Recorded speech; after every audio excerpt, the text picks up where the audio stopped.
Hello viewers, आप सबका स्वागत है मेरे यूट्यूब चैनल में।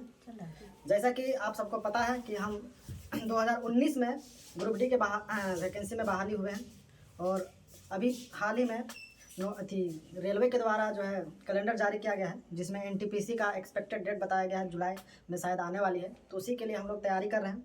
तो हम लोग जो तैयारी किए हैं उसी को क्विक रिवीजन के तौर पे हम लोग इसको जीएस को याद करेंगे, जो आज हम लोग का पहला सेशन होने वाला है। ऐसा ही प्रत्येक दिन एक एक सेशन करके वीडियो डालेंगे। अगर आपके लिए यह फ़ायदेमंद हुआ तो वीडियो को लाइक कीजिएगा और चैनल को भी सब्सक्राइब कीजिएगा। तो आज चलते हैं, पढ़ाई स्टार्ट करते हैं। भारतीय राज व्यवस्था के बारे में थोड़ा चर्चा करते हैं।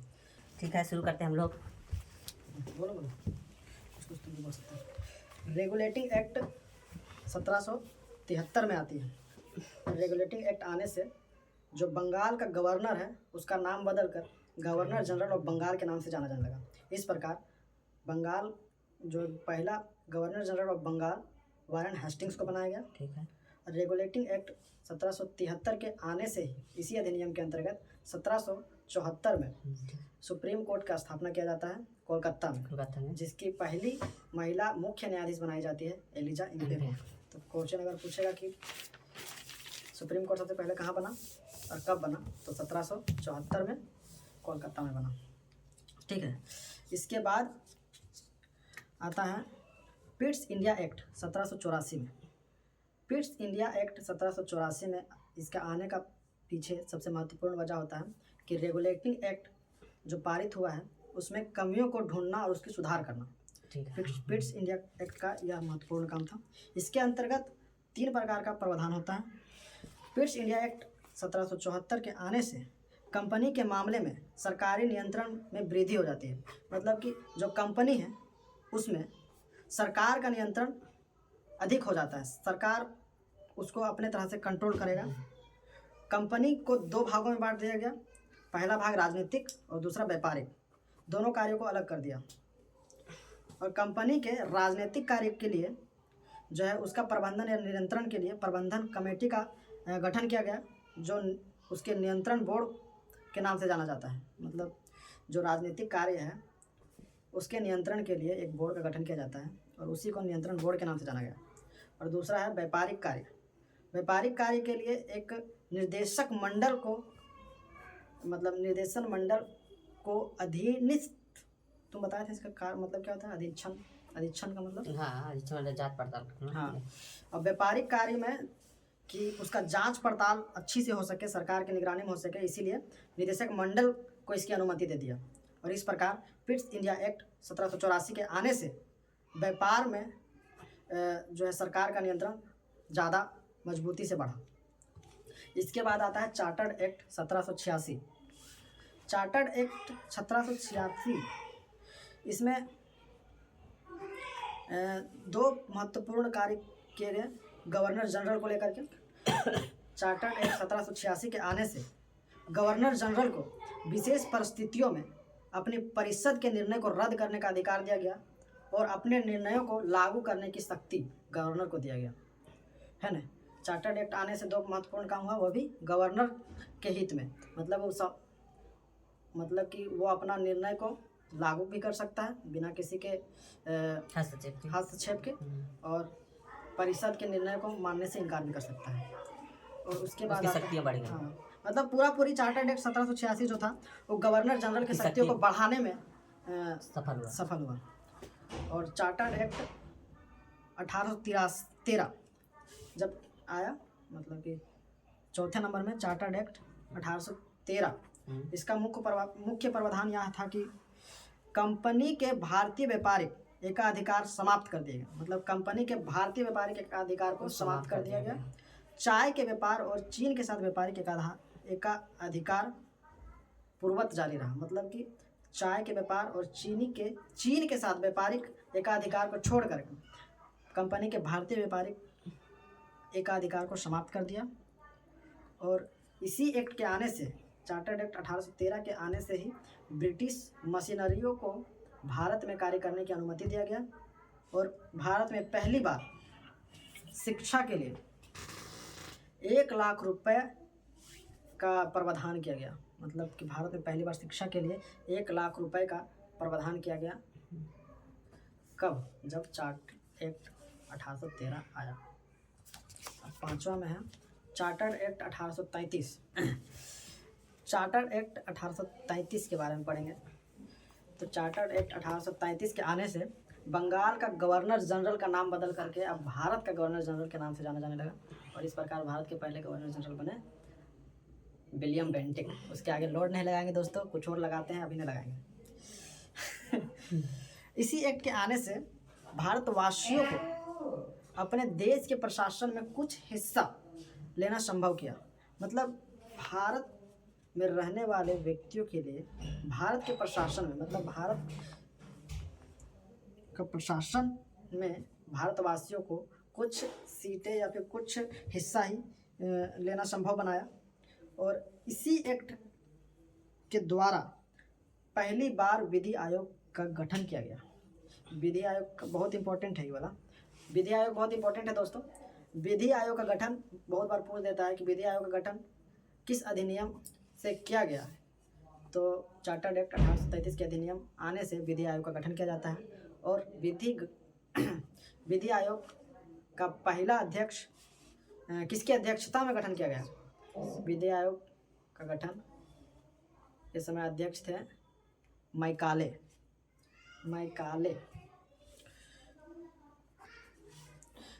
यही 4-5 इम्पोर्टेंट बात था 1833 के एक्ट के तहत। अभी पूछेंगे हम ये सब बताने के बाद, बाबू एक बार क्या बोलते हैं इसका मगअप याद किया जाएगा। छठा important chartered act 1853। Chartered act 1853 में प्रमुख प्रावधान: विधि निर्माण हेतु पहली बार भारतीय विधान परिषद की स्थापना किया जाता है। चार्टर्ड एक्ट 1853 के तहत जो है विधि निर्माण के लिए पहली बार भारतीय विधान परिषद का गठन किया जाता है। और पहली बार सिविल सेविका की भर्ती एवं चयन हेतु खुली प्रतियोगिता का शुभारंभ किया गया। यानी कि यूपीएससी में एक खुली प्रतियोगिता का शुभारंभ हुआ। डायरेक्टरों की संख्या, मतलब डायरेक्टरों की संख्या कहाँ पे? कोई एक संस्था होगी ना, क्या बताया था कब तुम? 24 से घटाकर 18 कर दिए। इसमें क्या बताया था तुम? क्या था? हाँ मतलब बताओ ना। तो हाँ, डायरेक्टरों की संख्या मतलब कोई संगठन रहा होगा, उसमें डायरेक्टर रहे होंगे, 24 वो डायरेक्टर रहते होंगे, उसी को घटा करके 18 कर दिया गया। और उसमें से 6 मनोनीत किए जाएंगे, सम्राट द्वारा मनोनीत किए जाएंगे। कार्यपालिका एवं विधायक संबंधी शक्तियों का पृथक्करण किया गया। क्या? हाँ ये इम्पोर्टेंट है, पॉइंट है, क्या बोलूं? कार्यपालिका और विधायिका पृथक्करण संबंधी शक्तियों का पृथक्करण, हम लोग का बंटवारा कर दिया गया शक्तियों का। तो अभी तक हम लोग 6 प्रकार का अधिनियम पढ़ लिए। पढ़ने के बाद लॉगिन कैसे? कुछ छोटा होगा, रेट जो होता है वही। अभी हम लोग 6 प्रकार का अधिनियम पढ़ लिए। पहला रेगुलेटिंग एक्ट 1773, दूसरा पिट्स इंडिया एक्ट 1784, तीसरा चार्टर्ड एक्ट 1786, फिर चौथा चार्टर्ड एक्ट 1813, पांचवा चार्टर्ड एक्ट 1833 और छठा चार्टर्ड एक्ट 1853। याद हुआ? 6 प्रकार के एक्ट पढ़े। अब एक बार याद कर लेते हैं, मतलब कि भरबल कि कौन से एक्ट में क्या हुआ। ठीक है। तो पहला रेगुलेटिंग एक्ट 1773, जिसके आने के बाद बंगाल के गवर्नर को गवर्नर जनरल ऑफ बंगाल के नाम से जाना जाने लगा। ठीक है। जिसके पहले गवर्नर जनरल ऑफ बंगाल कौन बने? वारेन हेस्टिंग्स बने। और इसी अधिनियम के आने से 1774 में सुप्रीम कोर्ट का स्थापना होता है कोलकाता में, जिसके पहले मुख्य न्यायाधीश एलिजा इम्पे बनती है। और इस अधिनियम में और कुछ था खास? इस अधिनियम में नहीं। अब अगला अधिनियम में जाते हैं। दूसरा अधिनियम था Pitt's India act 1784। Pitt's India act 1784 का मुख्य उद्देश्य था कि रेगुलेटिंग एक्ट 1773 में जो कमियां हैं उसको ढूंढ कर उसको दूर किया जाएगा। ठीक है, उसका समीक्षा किया जाएगा। तो बिट्स इंडिया कंपनी का 3 प्रमुख प्रावधान क्या रहा कि कंपनी के मामले में सरकारी नियंत्रण में वृद्धि, है ना, कि भारत में जो भी कंपनी है उसमें सरकार का नियंत्रण कैसे बढ़ाया जाए। इसके लिए क्या किया, इसके लिए कंपनी को 2 भाग में बांट दिया, एक राजनीतिक कार्य और एक व्यापारिक कार्य। अब व्यापारिक क्या बोले, राजनीतिक कार्य और व्यापारिक कार्य। राजनीतिक कार्य को देखने के लिए जो है सरकार के द्वारा प्रबंधन के लिए सरकार के द्वारा जो है एक बोर्ड का स्थापना किया गया, जिसे नियंत्रण बोर्ड, कंट्रोल बोर्ड के नाम से जाना गया। और दूसरी ओर व्यापारिक कार्यों को देखने के लिए निदेशक मंडल को सौंपा गया कि क्या मतलब कि उसको अधीक्षण करने, मतलब कि जांच पड़ताल करने की अनुमति दिया गया, निर्देशक डायरेक्टर रखा गया उसके लिए। इस प्रकार कंपनी में अपना पकड़ मजबूत बनाया। इस कंपनी के थी इस सरकार का हस्तक्षेप बढ़ा बिट्स इंडिया एक्ट 1784 के आने से। इसके बाद एक महत्वपूर्ण, इसके बाद आता है चार्टर्ड एक्ट, इसके 2 साल बाद ही 1786 में 1786 में जो एक्ट आया चार्टर्ड एक्ट, उसका मुख्य उद्देश्य था कि गवर्नर जनरल की शक्तियों को बढ़ाया जाए। गवर्नर जनरल, जो भारत के गवर्नर जनरल ना, अभी तो बंगाल का गवर्नर जनरल ही चल रहा है, अभी तो बंगाल का गवर्नर जनरल नहीं चल रहा है। बंगाल के गवर्नर जनरल के जो है शक्ति कैसे बढ़ाया जाए, तो इसके लिए गवर्नर जनरल को परिषद के नियम को रद्द करने का शक्ति उसको दिया गया और अपना नियम को लागू करने का भी शक्ति गवर्नर जनरल को दिया गया। अब इसके बाद आता है चार्टर्ड एक्ट 1813। ठीक है, हाँ 1813 ही ना, 1813 चार्टर्ड एक्ट 1813। इसका प्रमुख प्रावधान यह रहा कि कंपनी के एकाधिकार को समाप्त किया जाएगा। भारत में जितनी भी कंपनियां हैं उसके एकाधिकार को समाप्त किया गया। केवल चीन स्वरूप नहीं है भैया, तीसरा भी हम पढ़ चुके। चार्टर्ड एक्ट 1786 में अब पढ़ेंगे चौथा चार्टर्ड एक्ट 1813। चार्टर्ड एक्ट 1813 आने से 3 महत्वपूर्ण काम होते हैं। पहला, भारत में स्थित कंपनियों का एकाधिकार को समाप्त कर दिया गया। केवल चीन के साथ व्यापारिक और चाय का व्यापार को एकाधिकार से को लागू रहने दिया। बाकी सबको हाँ जैसा था वैसा ही रहने दिया। बाकी सभी भारतीय कंपनियों के एकाधिकार को समाप्त कर दिया। और दूसरा, इसी अधिनियम के तहत चार्टर्ड एक्ट 1813 के तहत ही ब्रिटिश मशीनरी को भारत में कार्य करने के लिए अनुमति दे दिया गया। बहुत इंपॉर्टेंट काम है।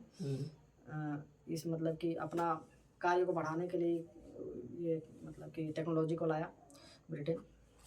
और तीसरा महत्वपूर्ण काम था कि शिक्षा में पहली बार इस अधिनियम के तहत 1 लाख रुपए का खर्च किया गया, मतलब खर्च करने का प्रावधान किया गया। 3 महत्वपूर्ण काम हो गया।